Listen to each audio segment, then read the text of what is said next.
신주께 우리 맘을 열어 높여보는 영원 돌리세 두 사람 남자 가슴에 나와 우리의 주의 영원해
찬양 우리 대신 주께 우리 맘을 열어 높여보는 영광 돌리세 그 사랑자 나중에 나와 빛을 주는 영원의 살고 주께 찬양 우리 대신 주께 우리 맘을 열어 높여보는 영광 돌리세 그 사랑자 나중에 나와 빛을 주는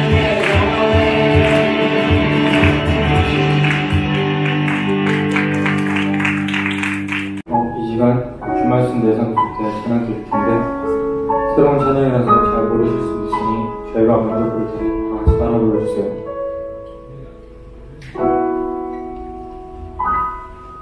주 말씀 내상 비출 때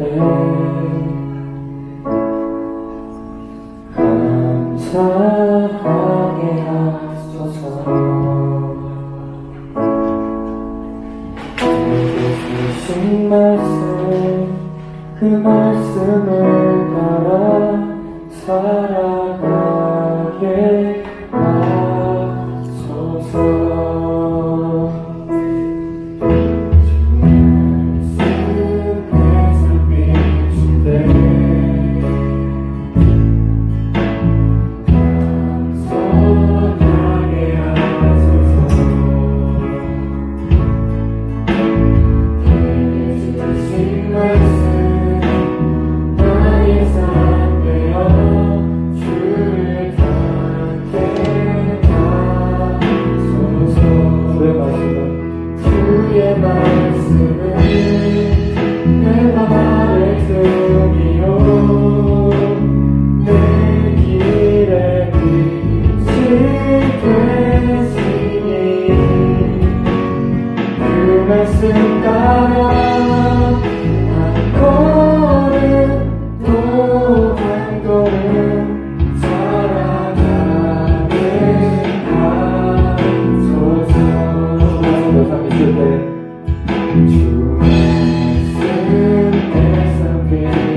깨닫게 하소서. 깨닫게 하소서. 나를 가르치소서. 주 말씀 떠나지 않게 하소서.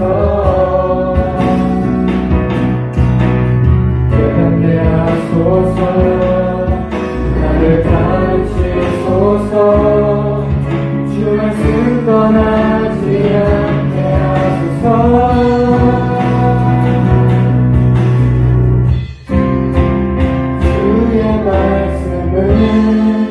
내가 있으니요 내 길에 빛이 되시니 그 말씀 따라 한 걸음 또 한 걸음 살아가게 하소서. 주의 말씀은 내가 내 등이요 내 길에 빛이 되시니 그 말씀 따라 한 걸음 또 한 걸음 살아가게 하소서. 그 말씀 따라 한 걸음 또 한 걸음 살아가게 하소서. 하나님을 원합니다.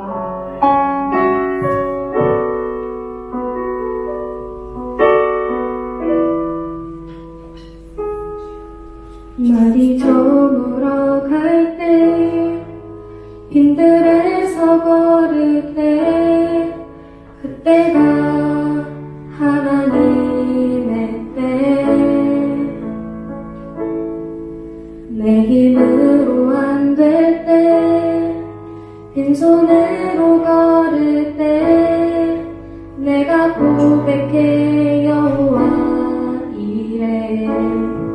날이 저물어 갈 때 날이 저물어 갈 때 빈들에서 걸을 때 그때가 하나님의 때 내 힘으로 안 될 때 빈손으로 걸을 때 내가 고백해 여호와 이래. 주가 일하시네.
않는 자에게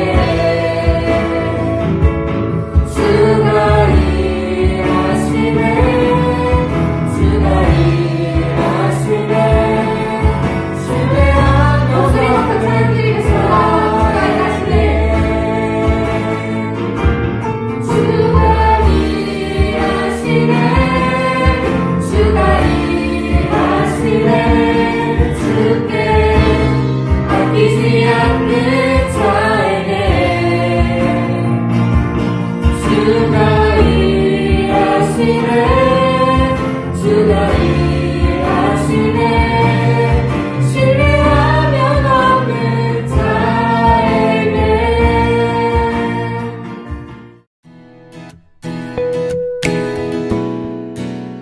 예, 여러분 반갑습니다. 1년 만에 이렇게 녹화를 여러분과 설교 녹화를 하게 됐는데요.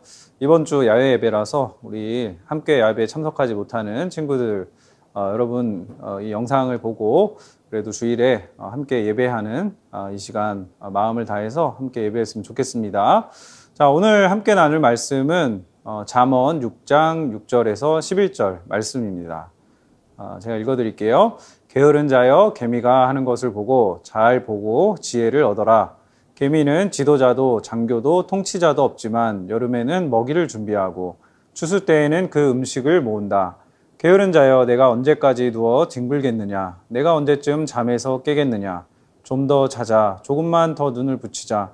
일손을 멈추고 조금만 더 쉬자 하면 내게 가난이 강도 때처럼 궁핍이 군대처럼 들이닥칠 것이다. 아멘. 옛날에 게으르기로 소문난 농부가 있었습니다. 그날도 역시 사람들은 밭으로 일하러 가고 게으른 농부만 텅 빈 집에 남아 하루 종일 빈둥거리고 있었습니다. 나른한 오후 언제나처럼 대청마루에 누워 낮잠을 자고 있는데 이상한 소리가 들렸습니다.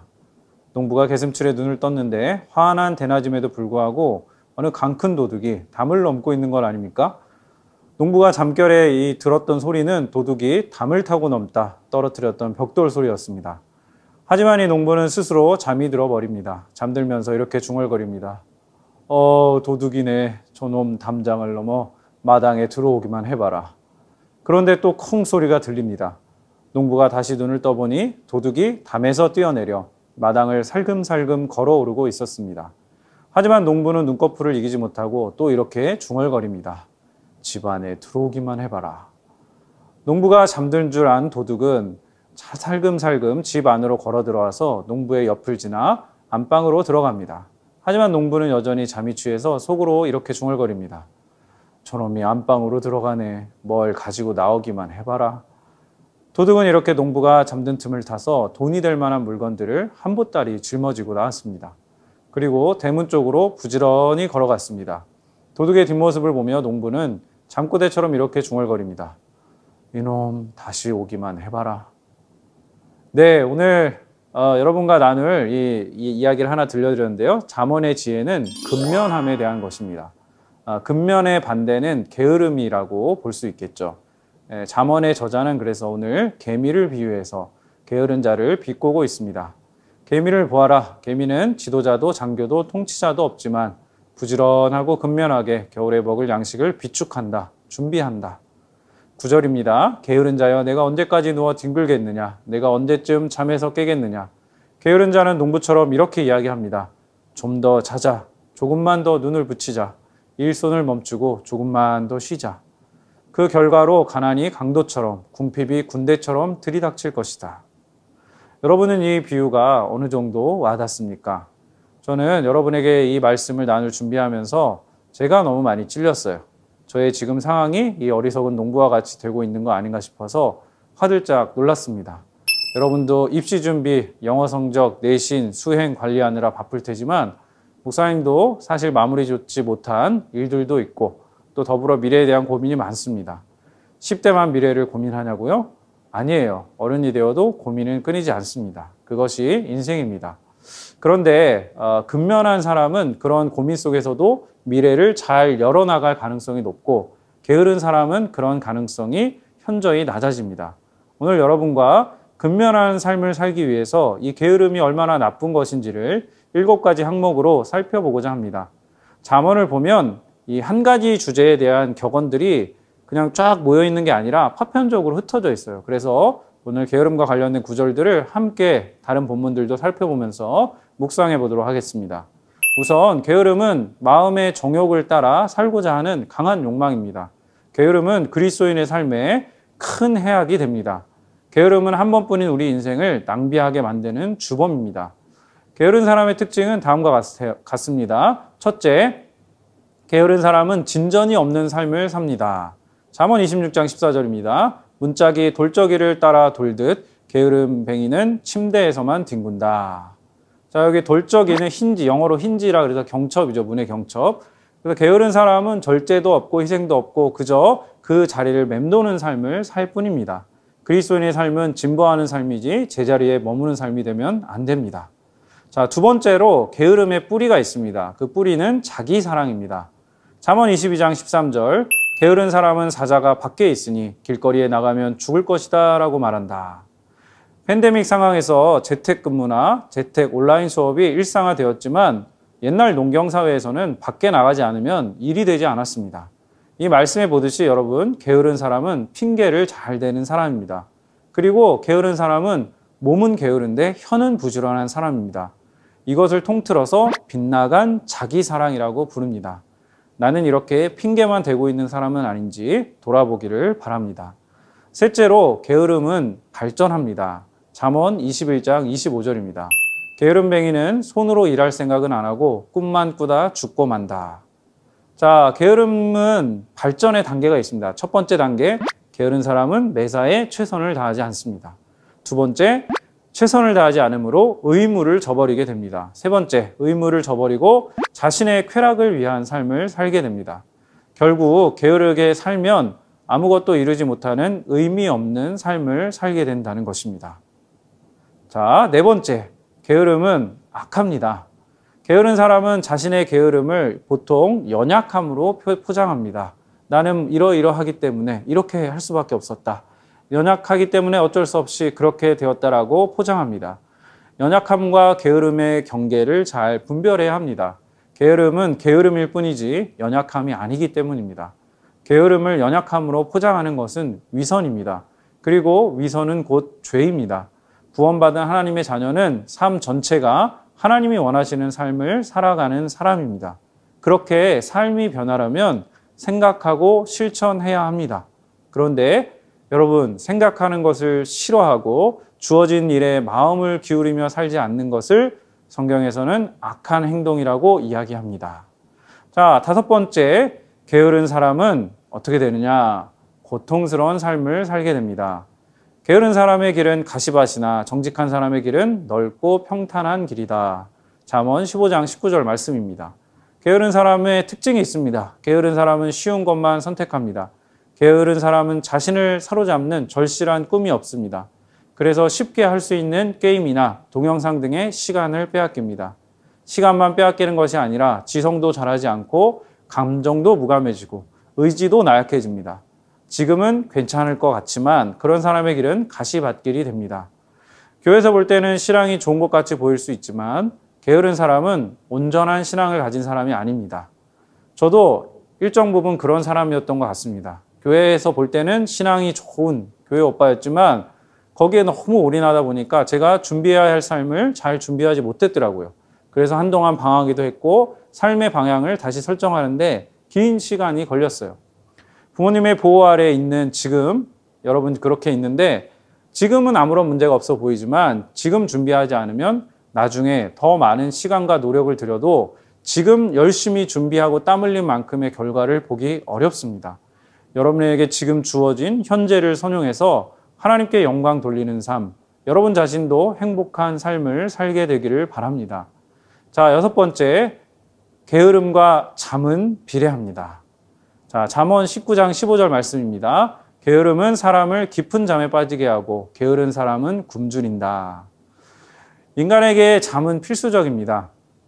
우리가 하루 평균 8시간 잠을 잔다고 치면 인생의 3분의 1은 잠으로 구성되어 있다 볼 수 있습니다. 우리 그리스도인들은 모든 것을 과하게 하지 않는 절제와 균형을 가져야 합니다. 여러분, 몇 시간을 자면 적당하게 잔 것일까요? 어떤 사람은 적게 수면을 취해도 문제가 없지만 또 어떤 사람은 일정 시간 수면을 취해야만 하는 사람이 있습니다. 내 몸을 내가 잘 이해하고 몇 시간을 자면 적당한지를 체크해서 적당한 수면 시간을 유지하는 규칙적인 삶을 살아가야 합니다. 감리교회 창시자였던 존 웨슬리 목사님은 매일 새벽 4시에 기상하고 평생 2시간에서 4시간을 자면서 4,000편이 넘는 설교문을 남기고 200권의 책을 저술했다고 합니다. 웨슬리 목사님 평생 다닌 거리가 말을 타고 지구 10바퀴를 돌고 남을 정도였다라고 하니까 정말 대단한 삶을 산 것입니다. 너무 대단하죠. 목사님은 잠이 많은 편이에요. 예. 그래서 하루에 한 6시간은 자야 되더라고요. 근데 어느 순간부터 이 많이 자는 거는 죄라는 생각이 들었어요.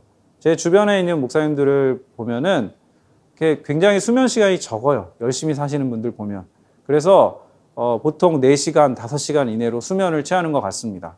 그러니까 잠과 싸우고자 늘 분투하는데 참 그 육체, 예, 눈꺼풀을 이기기가 참 어려워요. 기본적으로 저는 아침에 일찍 일어나는 생활이 좋다고 봅니다. 여러분, 기도와 말씀 묵상은 아침에 고요한 시간이 가장 효과적입니다. 새벽에 잠들어서 낮이나 오후 2시쯤에 깬 다음에 맑은 정신으로 하나님의 말씀을 묵상하는 친구는 없을 것입니다.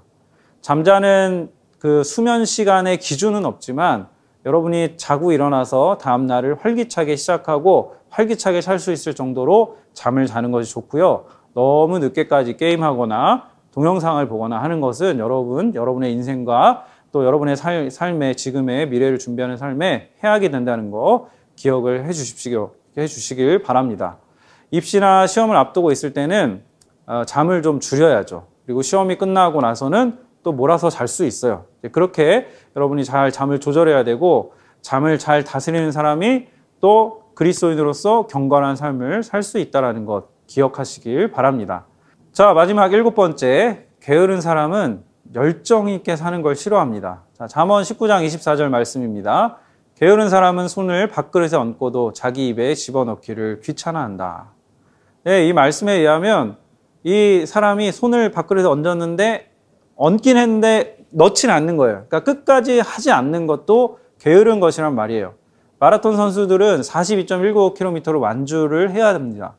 근데 마라토너들은 경주를 할 때 몇 킬로 남았다, 얼마 남았다라고 생각하면서 경주하는 게 아니라 그것보다 조금 더 많이 남았다.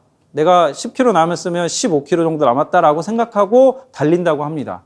왜냐하면 힘에 넘치도록 최선을 다해서 매진해야 달성이 가능하지 적당히 하는 척만 해서는 그냥 이 정도 가면 되겠지라고 해서는 결코 완주를 할 수 없다라는 거예요. 그래서 게으른 사람일수록 이 마라톤에 실패하는 사람처럼 포기를 하게 되고 모든 일에 있어서 열매를 맺지 못한다고 합니다. 그래서 모든 일은 우리가 일을 시작했으면 열매를 맺어야 의미가 있는 거잖아요. 그래서 여러분 끝까지 완주할 수 있는 포기하지 않는 열정이 우리에게 필요합니다. 3년 전에 방영됐던 미스터 션샤인이라는 드라마에 보면 이런 대화가 나옵니다. 당신은 다른 양반집 교수들처럼 꽃처럼 살면 될 텐데 왜 이 길을 택하셨습니까? 거기에 대해서 여주인공이 이렇게 얘기합니다. 나도 꽃으로 살고 있습니다. 나는 불꽃처럼 살다 갈 것입니다. 그렇습니다, 여러분. 우리 삶은 불꽃이 되어야 합니다. 환하게 타올라서 세상을 밝히는 빛이 되어야 합니다. 그러려면 어떻게 살아야 될까요? 성실함과 부지런함으로 살아야 합니다. 게으른 사람은 어떻게 삽니까? 열정 없이 그저 되는 대로 삶을 살아갑니다. 우리는 그러면 안 된다는 것이죠. 말씀을 정리하겠습니다.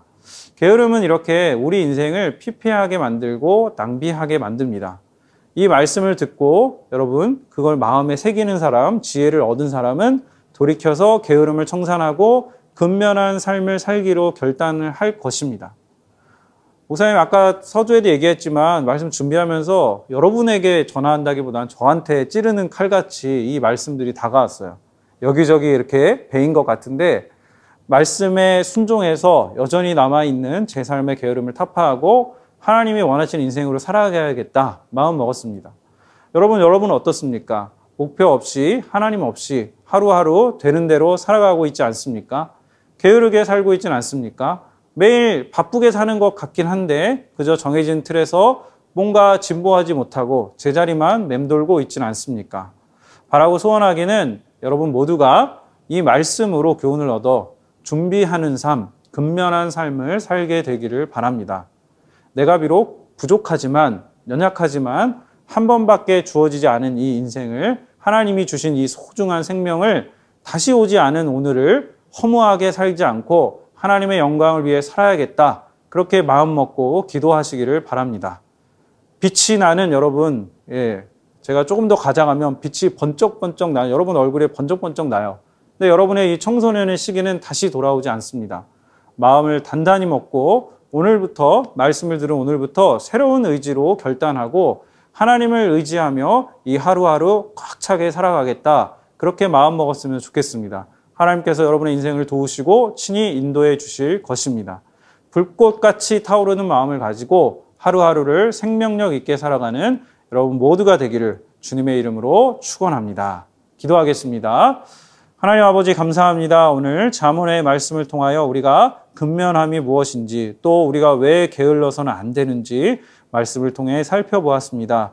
아버지 하나님 바라기는 우리 고등부 친구들이 게을러서 시간을 낭비해서 헛되게 살아서 이 좋은 때에 하나님이 정말 좋은 환경과 자원과 또 이 공부하는 시기를 주셨는데 헛되이 낭비해서 지금 하나님 앞에서 준비하고 결단하며 열심히 노력해서 나아가면 찬란한 미래가 준비되어 있는데 그 찬란한 미래를 포기하고 그 찬란한 미래를 버리고 그리고 힘들고 고통스럽고 악한 삶을 살게 되는 우리 고등부 친구들 되지 않도록 하나님 그 마음에 주님을 향한 간절한 마음 또 열정 있는 마음 하나님을 향해서 앞으로 달려나가고자 하는 그러한 마음을 먹도록 인도하여 주시고 하나님 아버지 지금까지 내가 어떤 삶을 살았든 어떠한 삶으로 또 실패해 왔든 지금 내가 여러 가지 이야기할 수 있는 핑곗거리가 수만 개 수백 개 있지만 그러나 오늘 말씀을 듣고서 그것들을 다 묻어두고 내가 오늘부터 어떻게 이 삶을 다시 세워나가야 할까